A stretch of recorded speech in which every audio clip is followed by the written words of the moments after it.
بسم اللہ الرحمن الرحیم۔ السلام علیکم دوستو، اللہ تبارک و تعالیٰ قرآن پاک کی سورہ ال عمران میں ارشاد فرماتا ہے، اور بے شک اللہ تبارک و تعالیٰ کا پہلا گھر جو لوگوں کے لیے مقرر کیا گیا وہ مکہ میں ہے، جو ساری دنیا کے لیے برکت والا اور ہدایت والا ہے۔ میرے دوستو، کیا آپ جانتے ہیں کہ دنیا میں سب سے پہلے اللہ تبارک و تعالیٰ نے اپنے گھر خانہ کعبہ کو کس طرح اور کب بنایا؟ کیا یہ بات سچ ہے کہ اللہ تبارک و تعالیٰ نے خانہ کعبہ کو پیدا کیا؟ اور خانہ کعبہ کی تعمیر سب سے پہلے کس نے کی؟ یعنی خانہ کعبہ کو سب سے پہلے کس نے بنایا؟ اور خانہ کعبہ کا حج اور طواف کرنے والے سب سے پہلے کون لوگ تھے؟ اور ابھی جو کعبہ شریف ہے اس کو تعمیر یعنی بنائے ہوئے کتنے سو سال ہو گئے؟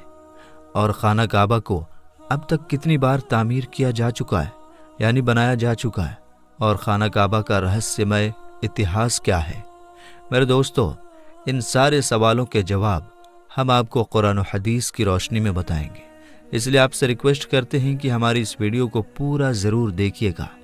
دوستو، خانہ کعبہ ایک ایسی مقدس جگہ ہے جس کو دیکھنے کے لیے ہر مسلمان تڑپتا ہے، اور جس کا طواف کرنے کے لیے ہر مسلمان کا دل ترستا ہے۔ میرے دوستو، ابھی کا جو خانہ کعبہ ہے وہ 404 سال پرانا ہے۔ خانہ کعبہ کو اب تک 10 بار بنایا جا چکا ہے۔ میرے دوستو، خانہ کعبہ کی سب سے پہلی تعمیر حضرت آدم علیہ السلام کی پیدائش سے 2000 سال پہلے ہوئی، اور خانہ کعبہ کو سب سے پہلے اللہ تعالیٰ کے حکم سے فرشتوں نے بنایا، جس طرح کہ تفسیر کی کتاب قرطبی میں لکھا ہے کہ جب اللہ تبارک و تعالیٰ سے فرشتوں نے کہا کہ انسان تو پیدائش کے بعد زمین پر جھگڑا فساد کرے گا اور بہت خون خرابہ ہوگا، جس پر اللہ پاک نے فرمایا کہ جو کچھ میں جانتا ہوں وہ تم نہیں جانتے۔ فرشتے یہ سوچنے لگے کہ اللہ تبارک و تعالیٰ ہم سے ناراض ہو گیا ہے۔ اس وقت فرشتے اللہ تبارک و تعالیٰ کو راضی کرنے کے لیے اللہ تبارک و تعالیٰ کے عرش کے نیچے طواف کرنے لگے اور اللہ پاک کی تسبیح بیان کرنے لگے، تو اللہ تبارک و تعالیٰ نے ان پر رحمت نازل فرمائی اور اپنے عرش کے نیچے خوبصورت اور حسن و جمال والا گھر تعمیر کیا، جو زبرجد کے 4 کھمبوں پر بنا ہوا تھا، اور یہ گھر فرشتوں کے بیچ بیت المعمور کے نام سے جانا گیا، جس طرح کہ اللہ تبارک و تعالیٰ سورہ طور میں بیت المعمور کا ذکر فرماتا ہے۔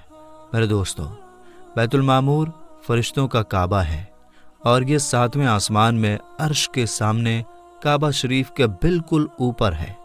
فرشتوں کے بیچ بیت المعمور کی ایسی اہمیت ہے جیسے زمین پر کعبہ شریف کی اہمیت ہے۔ یہ آسمان والوں کا قبلہ ہے، اور ہر روز 70,000 فرشتے اس کا طواف کرتے اور نماز کے لیے حاضری دیتے ہیں۔ جو فرشتہ ایک بار بیت المعمور میں طواف کر لیتا ہے یا نماز پڑھ لیتا ہے، اس کے بعد دوبارہ اس کو کبھی موقع نہیں ملتا، بلکہ ہر روز نئے 70,000 فرشتے بیت المعمور میں حاضری دیتے ہیں اور اللہ تبارک و تعالیٰ کی عبادت کرتے ہیں۔ بخاری اور مسلم شریف کی حدیث ہے کہ حضور پاک صلی اللہ تعالیٰ علیہ وسلم کو بھی بیت المعمور دکھایا گیا۔ میرے دوستو، سب سے پہلے اللہ تبارک و تعالیٰ نے فرشتوں کے لیے کعبہ بنایا، جس کو بیت المعمور کہا جاتا ہے۔ اس کے بعد اللہ تبارک و تعالیٰ نے فرشتوں کو حکم دیا کہ زمین پر بھی اس بیت المعمور کے جیسا میرا گھر بناؤ، تاکہ جس طرح فرشتے بیت المعمور کا طواف کرتے ہیں، اسی طرح زمین پر میرے بندے اس گھر کا طواف کریں اور میری عبادت کریں۔ چنانچہ فرشتوں نے اللہ تبارک و تعالیٰ کے حکم کی تعمیل کرتے ہوئے سب سے پہلے زمین پر بیت اللہ شریف یعنی کعبہ شریف کی تعمیر کی اور اس کا طواف شروع کیا، اور فرشتوں نے ہی سب سے پہلے خانہ کعبہ کا حج کیا۔ میرے دوستو، خانہ کعبہ کی دوسری تعمیر اس وقت ہوئی جب اللہ تبارک و تعالیٰ نے حضرت آدم علیہ السلام کو پیدا کرنے کے بعد زمین پر اتارا۔ اس طرح جب حضرت آدم علیہ السلام جنت سے زمین پر تشریف لائے تو حضرت آدم علیہ السلام نے اللہ تبارک و تعالیٰ کی بارگاہ میں عرض کی، یا رب العالمین، میں یہاں نہ تو ملائکہ کی تسبیح و تکبیر سن سکتا ہوں اور نہ ہی کوئی عبادت گاہ دیکھتا ہوں، جیسا کہ آسمان میں بیت المعمور کو دیکھا کرتا تھا، جس کے چاروں طرف فرشتے طواف کیا کرتے تھے۔ حضرت آدم علیہ السلام کی یہ فریاد سن کر اللہ تبارک و تعالیٰ نے حضرت آدم علیہ السلام سے فرمایا کہ جاؤ، جہاں پر ہم نشان بتائیں وہاں کعبہ بنا کر اس کے چاروں طرف طواف بھی کر لو اور اس کی طرف منہ کر کے نماز بھی ادا کرو۔ حضرت جبرائیل علیہ السلام کو اللہ تبارک و تعالیٰ نے حضرت آدم علیہ السلام کو گائیڈ کرنے کے لیے ان کے ساتھ بھیجا۔ چنانچہ حضرت جبرائیل علیہ السلام اللہ تبارک و تعالیٰ کے حکم پر حضرت آدم علیہ السلام کے ساتھ چل پڑے اور انہیں اس جگہ پر لائے جہاں سے زمین بنی تھی، یعنی جس جگہ سے سب سے پہلے زمین کی جھاگ پیدا ہوئی تھی اور پھر وہی جھاگ پھیل کر پوری زمین بنی۔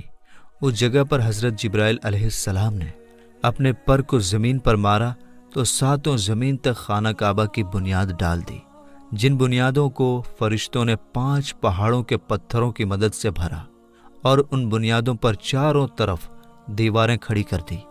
ان 5 پہاڑوں میں کوہ لبنان، کوہ طور، کوہ جود ہیرا وغیرہ بھی شامل تھے۔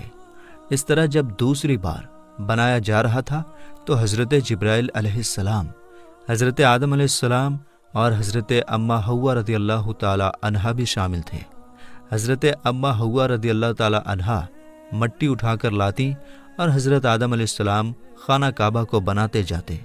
جب خانہ کعبہ کی تعمیر کا کام پورا ہو گیا تو پھر اللہ تبارک و تعالیٰ نے حضرت آدم علیہ السلام کو طواف کرنے کا حکم دیا اور ساتھ ہی فرمایا کہ آپ پہلے انسان ہیں اور یہ پہلا گھر ہے۔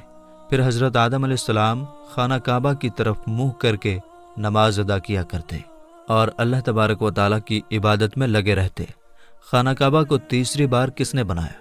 تو دوستو، آدم علیہ السلام کے بنانے کے بعد وقت کے ساتھ ساتھ خانہ کعبہ کی دیواریں بھی کمزور ہونے لگیں، تو حضرت آدم علیہ السلام کے بیٹے حضرت شیث علیہ السلام نے مٹی اور پتھر سے خانہ کعبہ کو تیسری بار بنایا، جبکہ کچھ مفسرین کا یہ کہنا ہے کہ حضرت شیث علیہ السلام نے صرف خانہ کعبہ کی مرمت کا کام کیا، اس کی تعمیر نہیں کی۔ میرے دوستو، اب بات کرتے ہیں خانہ کعبہ کو چوتھی بار کس نے بنایا؟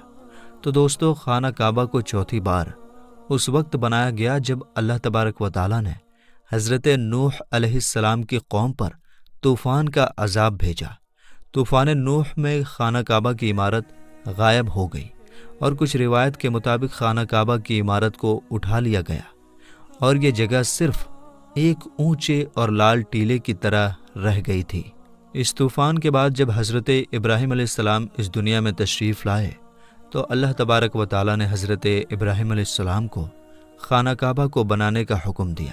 حضرت ابراہیم علیہ السلام نے چوتھی بار خانہ کعبہ کو کس طرح بنایا، اس واقعے کے پیچھے کی کہانی کچھ اس طرح ہے کہ جب اللہ تبارک و تعالیٰ کے حکم کے مطابق حضرت ابراہیم علیہ السلام نے اپنی بیوی حضرت بی بی ہاجرہ رضی اللہ تعالی عنہا اور اپنے بیٹے حضرت اسماعیل علیہ السلام کو مکہ کی بنجر و ویران زمین اور پہاڑوں کے بیچ چھوڑ دیا، جہاں پر کوئی انسانی آبادی کا نام و نشان نہ تھا اور نہ ہی خانہ کعبہ کی عمارت تھی۔ خانہ کعبہ کی جگہ بس ایک لال رنگ کا ٹیلا تھا۔ اس وقت حضرت ابراہیم علیہ السلام نے اپنی بیوی اور بچوں کو چھوڑ کر اللہ تبارک و تعالیٰ کے حکم کے مطابق مکہ کی طرف پہلا سفر کیا۔ اس کے بعد جب دوسری بار حضرت ابراہیم علیہ السلام اپنے خاندان سے ملنے کے لیے فلسطین سے مکہ آئے تو تب حضرت اسماعیل علیہ السلام کی قربانی کا واقعہ پیش آیا، اور تیسری بار جب حضرت ابراہیم علیہ السلام مکہ میں تشریف لائے تو حضرت اسماعیل علیہ السلام کی شادی ہوئی اور اس وقت حضرت ہاجرہ رضی اللہ تعالی عنہا کا انتقال ہو چکا تھا۔ چوتھی بار جب حضرت ابراہیم علیہ السلام مکہ میں تشریف لائے تو آپ کی ملاقات آپ کے بیٹے حضرت اسماعیل علیہ السلام سے نہ ہوئی۔ پھر پانچویں بار جب حضرت ابراہیم علیہ السلام مکہ میں تشریف لائے تو اس وقت اللہ تبارک و تعالیٰ نے حضرت ابراہیم علیہ السلام کو کعبہ شریف کو بنانے کا حکم دیا۔ حضرت ابراہیم علیہ السلام نے حضرت اسماعیل علیہ السلام سے فرمایا کہ میرے بیٹے، اللہ تبارک و تعالیٰ نے مجھے حکم دیا ہے کہ میں اس گھر کی تعمیر کروں، یعنی اس گھر کو بناؤں۔ تو حضرت اسماعیل علیہ السلام نے عرض کیا کہ ضرور کیجیے، میں خدمت کے لیے حاضر ہوں۔ چنانچہ ایک روایت کے مطابق خانہ کعبہ کی بنیادوں کا نشان حضرت جبرائیل علیہ السلام نے بتایا، اس پر حضرت ابراہیم علیہ السلام اور حضرت اسماعیل علیہ السلام نے بنانا شروع کیا۔